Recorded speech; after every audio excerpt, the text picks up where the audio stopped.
One of the biggest, most common challenges that biotech leaders face when trying to create a culture that really works is this. They just don't know where to start. Another is that even when they work out where to begin, they're not quite sure what specifically to do. The standard perception of culture is that it's intangible, fuzzy, or too all-encompassing to get hold of and really impact. You know when it's bad, and you know when it's great, but in between is hard to define. So as a result, companies take random tactical actions, socials, workshops, trips, and they're nice, but they don't form a holistic, deliberate strategy. Fundamentally, culture feels difficult. It's harder to see reflected in the metrics, especially in the short term. Everything else is more urgent until there's a crisis, and then it's too late. And it's not just one thing either. Culture touches everything in your business. So there's not a single project that will get you all the way to where you want to be. And on top of that, there's no finish line. You'll never arrive at the ideal culture, and you'll never be able to stop working on it. You can, however, improve it over time, and if you do, the results will be unmistakable. The good news is that there are plenty of successful businesses, teams, and organizations that you can emulate. Netflix, Google, your favorite sports team, examples of effective culture are everywhere. There's a huge amount of literature, research, and content available on what's made great groups successful. But the bad news is that you can't just copy what they do. It won't work. Running a biotech company is not the same as playing for the New Zealand All Blacks. And even if it were, you have a different group of people. What worked for them won't necessarily work for you. You can absolutely get ideas and inspiration from elsewhere, but answers are much harder to come by. See, what you really need are principles. You need a framework common to all that shows you where to focus and what to work on without being so prescriptive as to tell you what your culture should be in detail, because there's no one right answer. Whatever it is that you want to achieve, it can be done in many ways, and the right way depends on the unique group of people and the unique set of circumstances that you have. So the solution is obvious. Just study the best companies in the world and in your sector. Work through the noise to find the signals that show you the common trends, the shared strategies, and the winning approaches that the best share. Take that insight and translate it into a clear method that you can apply directly to your organization while remaining unique and true to yourselves. It should only take 4 or 5 years, and you've got time for that, right? Well, look, here's more good news. The team at Singer and I have already done that for you.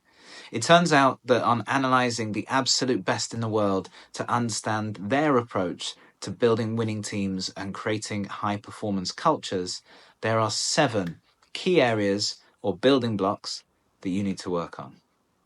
And they are mission, purpose and vision, values and non-negotiables, talent acquisition, alignment and performance management, proactive people development, employee experience and continuous cultural improvement, and topped off by inspiring leadership. If you continually strive to improve those 7 things, your culture will get better and better. But here's where we run into the next challenge. You can't do it all at once. Even if you had the resources, the time, and the knowledge, trying to implement change in all 7 building blocks would be so disruptive that you'd get immense resistance, dooming your efforts to failure, and probably ruining your company's chances of success along the way. But there is a proven approach to culture development using the building blocks that I've just talked about that's much more effective. Start by taking each building block and creating a vision for it. Define what good looks like, or what your ideal state in each category is.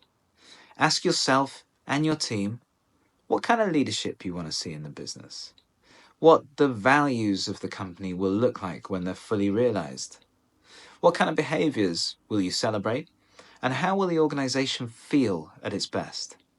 And crucially, what does your culture actually need to be like to drive your success? Take the 7 building blocks one at a time, create your vision for each, write it down, be detailed and be specific. This first step is worth spending plenty of time on. Then it's time for some honesty. Step 2 is to critically assess where you are today against where you'd like to be. And this can be a painful process, but without clarity, the actions you take just won't solve your underlying problems. There's some key questions that you can start off with. How aligned is your culture as it exists today with what you want to achieve as a business? How capable is the team you currently have of delivering your objectives? And my favourite question, if nothing changes in your team and culture, how confident are you of delivering on your vision and mission? Once you've answered those questions, look at each building block and identify the gap between where you are today and where you'd like to be. And by the way, if you need help with this, you should come and take one of our culture diagnostics. They're completely free. You'll get a culture score at the end of it, broken down into 7 categories, and those scores will tell you exactly where to focus your attention. So whether you've done the culture diagnostic or you've done this yourself, you should now have some real clarity on where your issues lie. Pick the one that you think will make the most difference, or the one that's causing you the most problems, and think of as many things as you possibly can that you could do to move closer to where you'd like to be in that specific area. Take your list of actions and choose the 1 or 2 that you think will have the greatest impact or that have the greatest likelihood of success, and execute on them. Then pick the next one and execute on that. Keep going until one of the other building blocks becomes more pressing, and repeat that process. The brilliant culture, just like a house, is created 1 building block at a time. You don't need all the answers, but you do need to define what you want to build, be honest about where you are today, and take deliberate, consistent action. And if you need some help figuring out what to do or where to start, the Singular team and I are here to help.